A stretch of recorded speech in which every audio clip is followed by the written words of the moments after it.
చిరుమామిళ్ళ నాసరయ్య కుటుంబాన్ని జరిగిన అన్యాయాన్ని తెలియజేస్తూ వారి కుటుంబంలో ఒకరికి ఉద్యోగం ఇవ్వాలని, అలాగే సూపరింటెండెంట్ చల్లా శ్రీనివాసరావుని, అలాగే ఈవో దాసరి చంద్రశేఖరరావుని విధుల నుండి వెంటనే తొలగించాలని జిల్లా కలెక్టర్కి ఈరోజు జనసేన పార్టీ తరపు నుండి కంప్లైంట్ చేశారు.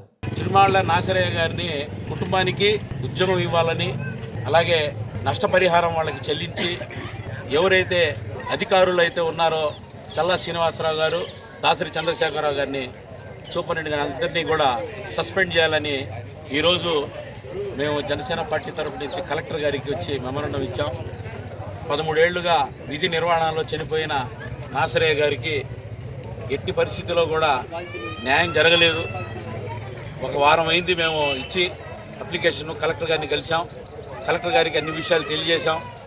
అలాగే వారి కలెక్టర్ గారు ఒక వారం గడువు అడిగారు, తప్పకుండా న్యాయం చేస్తామన్నారు. అలాగే కోటప్పకొండ మీద శానిటేషన్ కూడా కరెక్ట్గా లేదు. ఎవరైతే సందర్శకులు ఉన్నారో దేవుడి దగ్గర అది కూడా కరెక్ట్గా జరగట్లేదని అనేక ఆరోపణలు జరుగుతున్నాయి. ఆ విషయం కూడా కలెక్టర్ గారి దృష్టికి తెచ్చాము. కాబట్టి తప్పకుండా వారి కుటుంబాన్ని ఆదుకోవాలని ఈ మీడియా పరంగా తెలియజేస్తున్నాం. అనేక శాఖల్లో